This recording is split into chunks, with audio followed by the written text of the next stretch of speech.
All in Sports Network. We love sports. It is Sunday, December 29th, just a couple days away from the new year and from the quarterfinal matchup between Texas and Arizona State at the Peach Bowl, which some pretty interesting stat that we're going to bring up here in a little bit about this Peach Bowl and how it can be historic for the Texas Longhorns beating Arizona State. But we do have a fun episode for you today. Again, still in person. These episodes after a bit of a schedule change up with the holiday season and then the game obviously being on a Wednesday on New Year's Day. We've decided to kind of start our week on a Saturday as though it's our Tuesday and then end our week on Wednesday as though it's our Saturday. Then we will get back on track, doing our regular scheduled programming. Just this week was a little thrown off with the holiday season and then obviously the gaming on a Wednesday. Anyway, it kind of worked out for us anyway. So anyway, these episodes will drop at noon. This is your daily fix for all things Texas Longhorns right here on All in Horns, brought to you by Rogue Sports Network. I'm Tanner Carlson. That is Jake Jimerson. We're going to give our initial thoughts on the Arizona State Sun Devils, a team in which Texas coming in as a lower seed, higher ranked, but lower seed, as a 13.5-point favorite. We're going to talk a little bit about the lines and where we think Texas has a bit of an advantage of and where Arizona State thrives. And Texas is going to have to take away their strengths if they're going to want to see success. However, some injury news for Arizona State, some availability from some of their better players. We have updates on that, and we will give a little bit of a breakdown of Arizona State as this week continues. We'll give more in-depth conversations, and then we will talk as well about the depth of these teams, the depth of Texas compared to the depth of Arizona State, the depth of Penn State, the depth of Boise State, and how big of a factor that plays in a college football playoff tournament setting. And so without further ado, Jake, the Peach Bowl, interesting stat. If Texas wins this, they will be the first team to have a win in each of the 6 major bowl games. Yeah, which isn't too surprising that no team has done that, because so many of those games are predicated based off the conference bids. Yeah. Obviously, the playoffs came in, so more teams got opportunities to win more of those, regardless of conference. So that plays a big role into it, because if you look at the records in each of the game, there's certain bowl games where they played way more than others. Right. The Cotton Bowl being the prime example. Right. But it is kind of a fun stat, and their first time playing in the Peach Bowl, obviously. Not their first time playing in that stadium this year, having played the SEC championship there. But it's just a chance for a little bit of history, some fun history if they can win this game. You will be the only college football program in the country to say we have won a New Year's Six bowl at every single one of them. And that's a cool little accomplishment. It's a cool feat to have. And so Boise State playing in the Fiesta Bowl yet again. They're going to wear their same color combo, the blue helmet, white jersey, orange pants, as they've won their last 3 Fiesta Bowls in. They're going to try to make it 4 in a row. If it ain't broke, don't fix it. I mean, it makes sense to me. I feel like they would be chastised by the fan base if they didn't wear that color combo. So it's just some cool little tidbits. I think that's interesting that Boise State got the Fiesta Bowl, and it's kind of what started the whole should there be a playoff system way back in the mid 2000s when they beat Oklahoma, and now they're kind of capping that off again with the first year of a 12-team playoff in which they get in as a G5 bye week team. Not saying it's fair or not, it is what it is. But the fact that Boise State can kind of bookend it like that's a pretty cool storyline, in my opinion. That's kind of gone under the radar. Yeah, because that was for me, one of the fatal flaws of the 14 playoff system was, for me, and I think the whole argument behind a playoff wasn't just only a 1-loss Texas or a 1-loss Ohio State or 1-loss Bama getting left out of a national title, but it was an undefeated Boise State getting left out, an undefeated UCF getting left out, and then winning their bowl game against a top team, and it not mean anything. It not mean anything. That's means something, but it doesn't mean that they have quite literally a 0% chance of playing for a national title, while their chances now may still be definitely in the single digit percentage. but it's not 0. And that's what matters. And that matters Yeah. because we talk about in our last episode the spirit of college football competition, and to me that plays in it, because at the end of the day, this is not the NFL. It is still college football. I don't care if they're getting paid; they're still going to college. Yeah, they're still getting classes. A lot of them are still getting degrees. A lot of them are they're amateurs. I mean, they're not professional football players by any sense of the imagination. Not every single player on these rosters are getting NIL deals. That's just the pure hard facts of it. Like, we think every single player is getting some sort of deal. That might be true at some level, but if you're a walk-on fifth guy on the depth chart, fifth kicker on the depth chart, you're not getting it. You're not receiving any. You're just a full-time college student who's also a student athlete, So again, it's those types of things that we kind of forget about college football, because it's become such this worldwide, almost business-like mentality that we're kind of starting to get into. But I do think the spirit of competition, the spirit of college football is still alive, especially if one day we see a Boise State beat a Penn State, if we see an Arizona State beat a Texas. I think it'll kind of start to click in people's minds of, oh, but here's the thing too. It'll be, they were frauds. They didn't deserve to be in it anyway. And so that's social media, though. Right. There's a difference between your user on Twitter or X who's saying something about college football.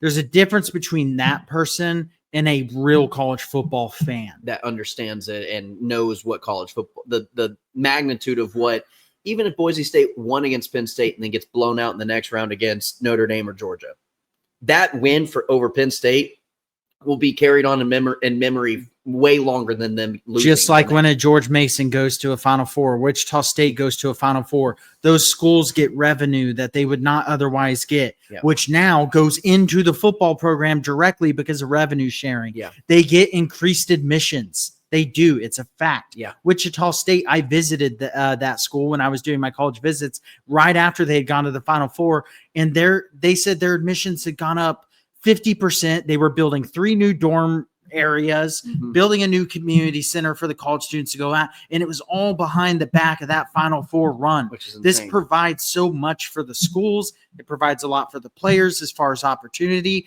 and for me, it gets rid of any shadow of a doubt, because you have a UCF team who claims a national title because they went undefeated and they didn't get any opportunity to play for one. And they beat an LSU team that had a starting quarterback in Joe Burrow, that had starting wide receivers in Justin Jefferson, that they beat that team. They beat the eventual national championship winning LSU team. So who's to say that UCF couldn't have fared fairly well in a 12-team playoff, or even a 14 playoff for that matter, but they didn't get an opportunity. This gives them the platform to do that. Jake, let's go ahead. Speaking of one of the college football playoff games, Texas has a big one coming up on Wednesday in the Peach Bowl, taking on Arizona State, 13.5-point favorites. What's your thoughts on the spread? Things that haven't changed. There's been some injury report news that we're going to touch on here shortly, and initial thoughts just overall on Arizona State. So first off, I said last week, and I was confident in that Clemson game, as you and I both know, and you kind of saw why on the field. You also saw where I was wrong, especially primarily on the aspect of Klubnik at quarterback. But for me, I always said I was much more confident in beating an Arizona State than I was in that Clemson game, just because of the talent perspective. So for me, I'm a bit surprised Texas is the same point spread as they were against Clemson. Granted, even though I picked Texas to cover, I thought 13.5, just from a Vegas betting odds perspective, was quite a bit of points for that game. Part of that being it was at home for Texas. If this was at home against Arizona State, that might be a 19.5-point line. But I'm surprised this isn't a 14.5, taking it over that 2-touchdown line. Just when you consider some of the injury news we're going to give here shortly on Arizona State, and then also the fact that if you just compare Clemson against Arizona State, and this is getting into a hypothetical, but just when you think about it from a talent perspective, Texas just played Clemson, so I don't think it's as hypothetical. I would favor Clemson to beat Arizona State probably by a couple of possessions. I think Texas should probably be around a 14.5 to 15.5 point favorite in this game. I think for me, I would put that, if hypothetical Clemson, Arizona State, line, I'd probably put Clemson at maybe 6.5. You know, make it a touchdown 5.5 game. if Arizona State's healthy, maybe 4.5, 5.5. Yeah. But you have a Clemson team comparatively whose losses are to Georgia, South Carolina, and then the third loss that's escaping Louisville, I think. Yeah, Louisville.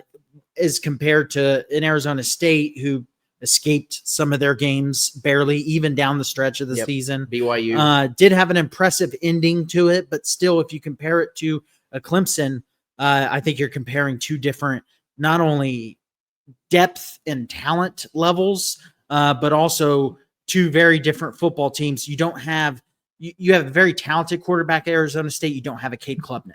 Right, 100%. So, Jake, initial thoughts on Arizona State for me anyway. They're obviously, I think everybody knows the identity of their offense. It's Cam Scatabo. It's a little bit of Cam Scatabo. And then you're probably going to throw in a little bit more Cam Scatabo in the passing game as well. This guy has over 2,000 yards total offense between receiving and rushing. He has over 1,500 on the ground, over 500 in the air game. He's got 19 rushing touchdowns, 22 total, which means 3 coming through the passing game. And he's their do-it-all back. He is, in my opinion, far and away the best running back, college system running back Texas has played this season. Trevor Etienne is a better pro prospect. In terms of the college football game, there are guys like Toby Gerhart. There are guys in the college football game, Rashard Mendenhall, that are much better suited for the college style than they are the pro style. I think Cam Scatabo fits within that package. Yeah, which for me is a big concern for Arizona State, because I said hero ball at quarterback wasn't going to beat Texas. I still think that proved true in that game, because it did. Because at the end of the day, they lost that game. They still only scored 24 points. That feels like a ton against this Texas defense. Yeah. That's not very. If you told me Clemson was going to score 24 in the game, I'd go, wow, it's more than I thought. They still lose, which is exactly what happened. Yeah. And I really don't think hero ball from a running back Definitely is going to beat Texas, especially a guy who is not an elite prospect and who's not going to have an offensive line that is the same talent level as a Clemson. I think Arizona State is going to have to do a lot of things with scheme to try to find a way to beat this Texas defense. You're not going to line up head-to-head, one-on-one, mano-a-mano offensive line versus Texas defensive line and run it down their throat and expect to have success that way. And so for Arizona State, to me, I mean, you got to come out and have a great first quarter, because if you come out and you're losing after that first quarter, it just might be over and turn into a blowout. It's hard to imagine Arizona State falling behind in this game and coming back, especially with the style of offense they like to run.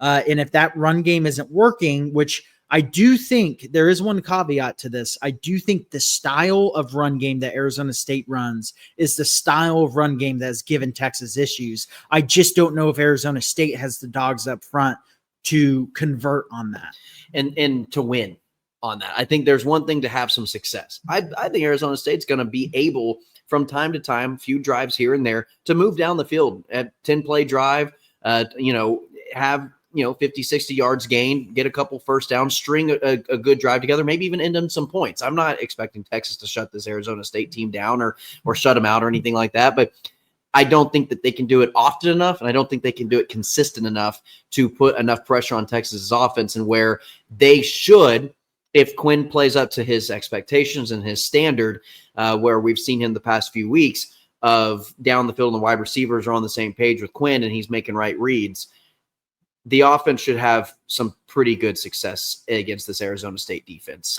And that's the big area.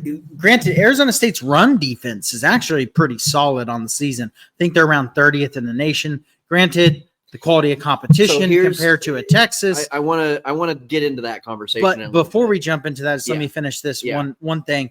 Their pass defense is not good. No, I think they're around 90th or 100th something. And we'll dive more into the numbers as we get closer to the game, but they're not a great passing defense. They're going to be missing one of their key defensive backs in the first half of the game from a targeting penalty in the Big 12 game. And Texas, Quinn has quietly played very well down the stretch of the end of this season. Even A&M. You go back to A&M, even a little bit of Arkansas, I would say. There is a statistic I had sent you. I don't know if we brought up on this. I'll get it pulled up for a later episode. and we'll talk about it, but it was his deep passes since the Vanderbilt game. After the bye week, After going into Florida. After the bye week, his deep passing has gone from being one of the worst in the country to one of the best. Yeah. And that's against better competition than what they were going against before that. And so a little bit of a light bulb has kind of come on for Quinn to me down the stretch, because even the SEC championship game, that clearly is not his fault. No. There's things to get frustrated with in his play, but the level of football that he's playing right now is not a level of football I think Arizona State's going to be able to take advantage of, unless they can just somehow force him into stupid turnovers with blitzes and things like that. But to me, you can't just outright full out blitz a Texas team, especially if you don't have the talent of a Georgia, because that's when the screen game and all those quick passes will just absolutely destroy you. And so I have a really hard time seeing how this Arizona State team is going to match up against the Texas offense. I can see their offense finding some success against the Texas defense, but as we've seen, success against the Texas defense doesn't mean you're scoring very many points. And I have a hard time seeing Arizona State holding Texas to less than 30 unless Texas just beats themselves and Arizona State can limit the amount of possessions they get. That, to me, is their only route to victory in this game. Would you say the Big 12 was overly impressive in quarterback play this year? There were a couple of very good quarterbacks and then a gigantic drop-off. You have Shedeur Sanders, who is the elite. You had the Arizona QB who flopped for expectations but still isn't an awful QB. You had the Arizona State QB, Sam Leavitt, who's not bad. And he's on their team, so obviously the Arizona State defense doesn't have to go against him. But, I mean, BYU, you had BYU, but it still wasn't. Is he Quinn Ewers? No. Or any of them, other than Shedeur Sanders. And it's not. Shedeur Sanders would be to the level of, like, he could probably do some stuff that Cade Klubnik did against Texas. That's probably the only one in the Big 12 I would sit there and say could do. I mean, you have the Iowa State quarterback who's not bad. My point being is Arizona State didn't play Colorado this year. Their defense has not played against a quarterback with the skill set or the talent, capability, arm talent as Quinn Ewers. Who would be the best quarterback? That BYU.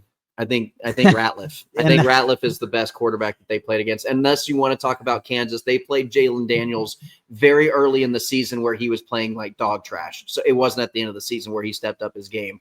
And then you can't include Avery Johnson from Kansas State. He's too inconsistent right now. Yeah, you can't put that. And then Iowa State in the Big 12 championship game. Maybe I don't think that their quarterback had anything to write home about. So, that my point being is Quinn Ewers is the best quarterback that they've played this season.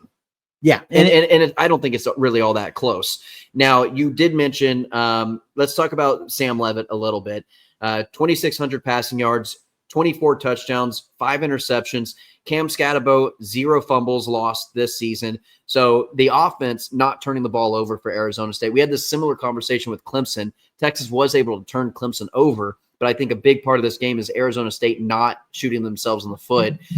Flip side, Texas also not giving Arizona State more opportunities by turning the ball over themselves. Yeah, which it's funny you mentioned that because I was going back and kind of looking at the box score of some of these Arizona State games, and we agreed Retzlaff was probably the best quarterback they played against. Retzlaff threw for 346 yards against them, 1 touchdown, but he had 2 picks. Yeah.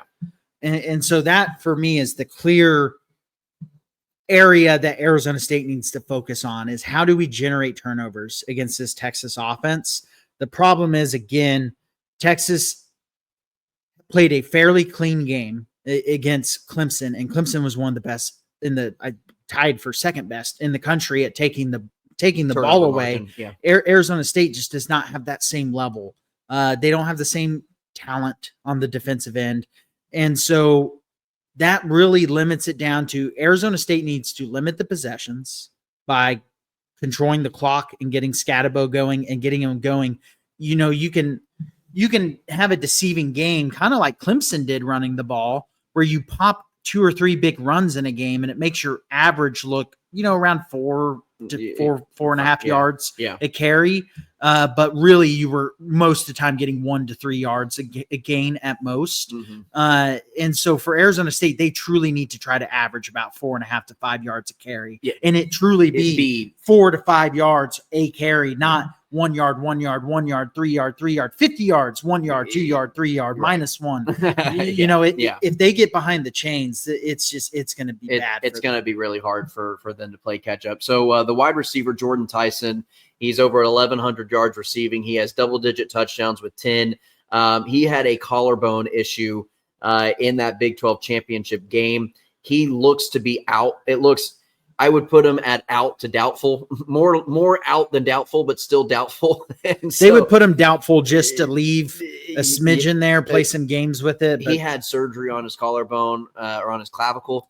Collarbone, December 3rd. So I don't believe he will be playing, and he is the leading receiver. The second leading receiver, Cam Scatabo, and then after that, it's like 17 receptions on the next leading receiver. So it's going to be tough sledding for Sam Leavitt to get going with new targets with a very talented, probably best defensive secondary in the country against Texas. Yeah, I mean, and you're going to have a Malik Muhammad who's coming off his worst game of his career. Yeah. At Texas. You could say Washington, but I think Clemson is you had better receivers and quarterback play from Washington in a playoff game than you did against Clemson. And Washington was against everyone in the secondary, and Penix was just playing at another worldly level. And Polk, I mean, that those wide receivers were stacked. That team was nasty. And to be fair to Muhammad, some of it was just that was the other thing when I was rewatching. I was like, man, they picked on Muhammad, but some of them were great catches and good some throws. of it, what are you going to do, man, as a defender? Sometimes, and that's just something Texas didn't deal with much this year, despite it being the SEC, was just quarterbacks making unbelievable throws and wide receivers making unreal catches. And that was more so kudos to Clemson than it was shame on you, Manny Muhammad. So, so that's big news for the Texas secondary, not having to deal with Tyson more than likely. But those are their three main guys. I mean, the offense runs through three players on Arizona State's offense, one of which probably will not be active for this game. Now, on the flip side of it, Shamari Simmons, he's out on targeting. You mentioned that earlier. This Arizona State team, they play like a 4-2-5. For anybody who's kind of curious, what is that? 4 down linemen, 2 linebackers, 5 secondary. It's essentially a base nickel defense. And it's kind of Gary Patterson made it as popular at TCU. A lot of safety play. Safeties help near the line of scrimmage, helping in the run game. It's great for the Big 12 when you're dealing with that much speed.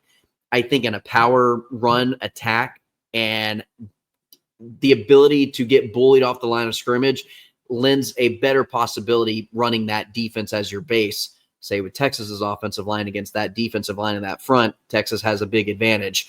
3 of their leading tacklers are defensive backs out of their top 4. So it'll be tough for Arizona State to get a push and a stalemate, at least at the line of scrimmage against Texas in the run game. Yeah, especially since it sounds like Jake Majors is going to be good to go. It sounds like they're actually pretty optimistic Cam Williams is going to be okay.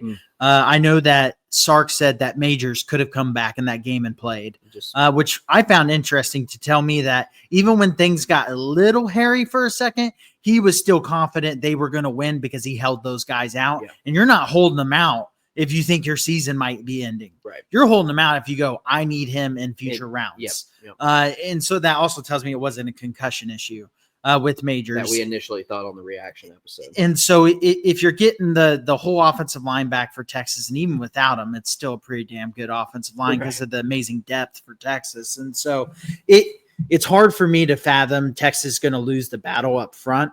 And so for Arizona State, how can Arizona State change their scheme up? I don't think you can come out and run your base defense. If I'm Arizona State, I'm going to run the 3 high safety look. I'm going to go out there and see if they can beat it first. Okay, they beat that. What else can I do? Can I bring some exotic blitzes? Can I do some delayed blitzes? Can I try to confuse the Texas front? Because if you just try to line up and beat them, it's not going to work. And I don't think Coach Dillingham will do that. He's smarter than that. Yeah. He is smarter than that. He's a damn good football coach. I have a lot of respect for him and what he's done at Arizona State. And I'm going to be very curious to see what their game plan is because they've had a while to game plan. So you're going, because they didn't play a first round game, right? Right. And that's a big advantage for them. And the fact that they could come out and play something totally different on defense. And to me, that's what they have to do. Rest versus rust. Is it an issue? If you're in Arizona State, you take it. Yeah. Because it gives you time to prepare a game plan that can catch a team that's more talented than you off guard. And that is their best opportunity to take down a Texas, is catch them off guard early, get a lead, make Texas try to fight back in the game from start to finish, and see if you can hold on. Because to me, on paper and just how I envision this game playing out, that's the only scenario where I see Arizona State being able to pull off what would be a gigantic upset. Yeah, and we also have an in-depth conversation when you're talking about depth for these teams, like in Arizona State. When you lose your top wide receiver and your next wide receiver leading the team is like at 17 receptions on the season, 300 yards, couple touchdowns, that's a big factor. When you lose one of your leading tacklers at an important position in the defensive backfield on your defensive side of the ball, that's a huge factor for a team like Arizona State. When you're going up against a Texas team who can lose two of their starting linemen, come in and be just as strong whenever you replace that talent. Kudos that you got the bye week. That was huge for your team to have that bye week, get a little healthy as well. But when you're looking at teams like a Texas, like an Ohio State, Oregon, Georgia, who are just deeper than deep, the 4 deepest teams in the country were the 4 teams I just named. And then you have to turn around and you're looking at playing against an Arizona State or Boise State or whoever. I think depth, we talked about, I think early on, the line of scrimmage playing a huge factor. Depth in these games and throughout the playoff system, not just this one individual game. Anybody can win one individual game. That's why you have to come out and play. Winning the next round and then winning the next round against the caliber of, you got to go, okay, you beat Texas. Now you got to play the winner of Ohio State and Oregon. Oh, you beat one of them. Now you got to go turn around and play Notre Dame or Georgia or Penn State. You don't have the depth to continually take that beating week in and week out if you're a Boise State, if you're an Arizona State. Yeah, and so for some of these teams, it's more about trying to pull off that big upset. That one upset, right. That one upset. And that's what you have to focus on to start anyways. And that depth is in it for me, and I preach this all year, and I'll preach it all next year, and I'll preach it all the year after that. It's not only the depth, it's specifically the depth in the trenches. Mm-hmm. And it's the starters in the trenches. There's just a difference between, and this wasn't the case a few years ago for Texas when Sarkisian took over. No. It is the case now. When you look at this offensive line for Texas, they're Goliaths. When you look at this, defensive line for Texas, and you're rotating in guys that are bigger and stronger and faster than anyone Arizona State has. You're rotating in Vernon Broughton, Alfred Collins, Bill Norton, who just played a great game. Yeah. You're rotating in all these guys. And then on the edge, you got Colin Simmons coming in. Then you got Barron Sorrell. And then you got Ethan Burke. And then Trey Moore. Trey Moore, the fourth guy I listed, just going off the top of my head. It's just not – it's borderline not fair because the trenches are so important in football. And there's just such a discrepancy between these teams. And that's the great thing about being – the ability to rotate your defensive line. There wasn't a defensive lineman on the leading tackler list for Arizona State until I think maybe the 9th, 10th guy on the list. If you're not able to rotate those guys just because of a pure talent standpoint and skill standpoint, that if you take one of those guys out, the next guy in is going to just get demolished off the line of scrimmage by Kelvin Banks. When you have that ability for Texas to do that on the defensive side of the line, and their offensive line has just been that run heavy offense, and you're just being pounded play after play after play. Oh, here comes Trey Moore coming in for Colin Simmons. Oh, here comes Bill Norton, who has the strength of 3 men, in the middle of your offensive line as a rotation guy to get your starter Alfred Collins a breather or Vernon Broughton a breather. Like that, it's not fair for those caliber of teams to have to play against. It just, that's where you're going to see a huge, and that's where we saw round 1. Penn State dominated the line of scrimmage. Notre Dame, Indiana, I think, was the most prevalent game in terms of the line of scrimmage won out of any of the matchups we saw in round 1. Yeah, maybe Ohio State, Tennessee, but which is odd to say, but but But it is that depth, because right, for a tackle, when you're thinking about being in a 3rd and long and you're tired, you're in the 3rd, 4th quarter, and then you got Trey Moore coming in fresh, pulling a spin move on you at full speed. Good luck. You got Colin Simmons coming in, jumping what feels like he's offsides, but he's not. And that's what's so tough. But the great thing about college football is scheme can do a lot of things. Trick plays can do a lot of things. Catching a team off guard can do a lot of things, and that's where you see upsets happen. It happens every week. It's this season more than any. We talked about it all year long. This season more than any, it's just win this week. It doesn't have to be pretty. It doesn't have to be by a lot. You just win. And we've seen defenses that we didn't think would give Texas issues catch Texas offense off guard and have success with it. Arkansas is the first one that comes to mind. They didn't run hardly a 3 safety high all year other than against Tennessee, which why they don't just run that full time, I don't know, because that's their 2 best defensive games of the year. By far. But you haven't come out and run exclusively that against Texas. And so we've seen defenses catch Texas off guard by just coming in. Stark said it the last 2 years. He's been like, it gets a little frustrating when you have a team that you prepare for all week, and then they come out and they run something they've never put on tape. That they've been practicing just for us. And that is the eyes of Texas. That is the thrill and the great thing about being a Texas Longhorn is that you have a target on your back each and every week. It doesn't matter how good or bad you are. Now that you are one of the top teams in the country, you're getting that treatment, the same treatment Alabama got, the same treatment Georgia gets, the same treatment that Ohio State gets on a week in and week out basis. These teams have you circled on their schedule, and they're going to throw everything that they have at you, especially in a playoff win or go home, end of the season is on the line type of game. We're going to get everything Arizona State has, and Kenny Dillingham is a good enough coach to have success with some of that throughout this game. 13.5, it sounds like it's low-hanging fruit to take that spread for Texas. Would I be surprised if Arizona State kept it within that spread? I don't think so. I wouldn't be surprised, but I think it's more likely that Texas covers it at the same time.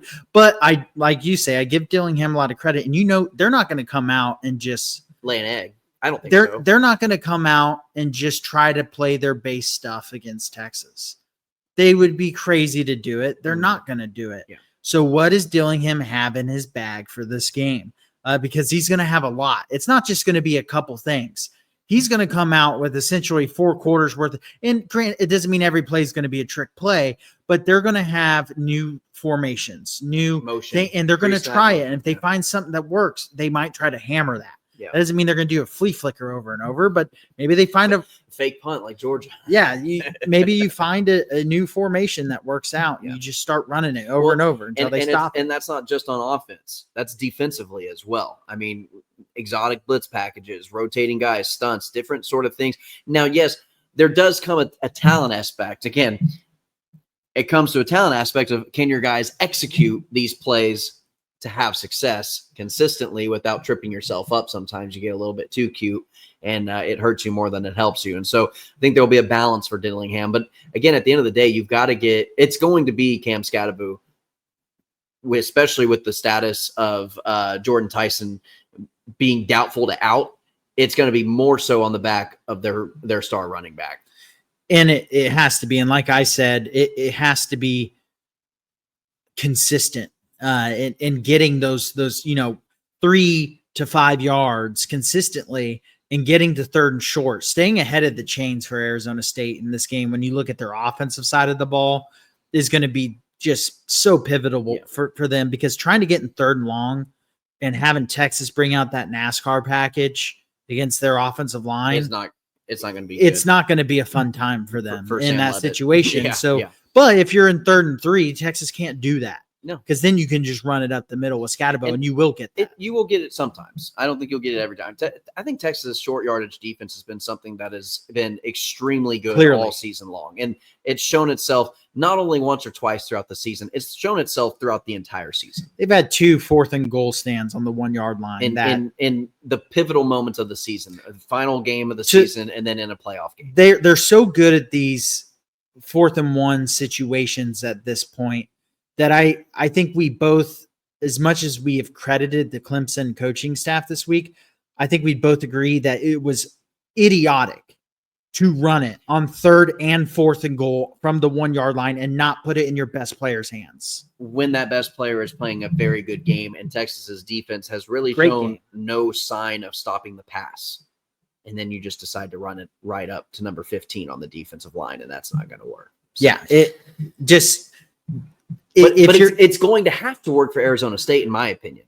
For them to have success, those types of plays are going to have to go in favor of Arizona State, and I don't think they can. I don't know if unless they're Sam capable of doing Levitt that. just pulls a rabbit out of a hat and does something that I don't. Or as in the words of Jason Witten, pulls a rabbit out of his head. Yeah, he pulls a rabbit out of his head, which he might need to do because we haven't seen that level from him this season. Yeah. And so we've seen this Arizona State dominate some good teams. They just did it against Iowa State in the Big 12 title game.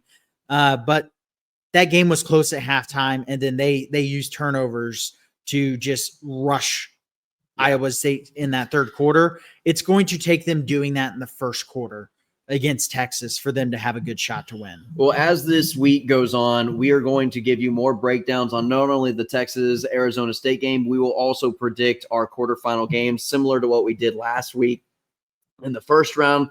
We'll also give you our keys to victory, and we'll give some predictions going into the Texas game on Tuesday, which will be New Year's Eve. And then, obviously, on that Wednesday, we will give you our immediate reaction following the Texas-Arizona State game. They have the noon slate, so our episode will come out probably around 3:30, 4 o'clock-ish range as the Texas Longhorns go to Atlanta for the second time this year, trying to make it a third time, which is going to be played at the National Championship in Atlanta for the Peach Bowl, to be the first college football program to win at each of the 6 New Year's 6 bowl games. So that'll be a fun one. Again, thank you for being patient with our schedule this week with the holiday season and then the game obviously being played on a Wednesday. Kind of throwing a little bit of a wrench in things, but I think it actually worked out pretty well, especially with you being in town, Jake, and we can do this in person. But that is going to do it for this episode. I'm Tanner Carlson. That's Jake Jimerson. This is your daily fix for all things Texas Longhorns right here on All In Horns, brought to you by Rogue Sports Network. And as always, ladies and gentlemen, welcome. All in Sports Network. We love sports.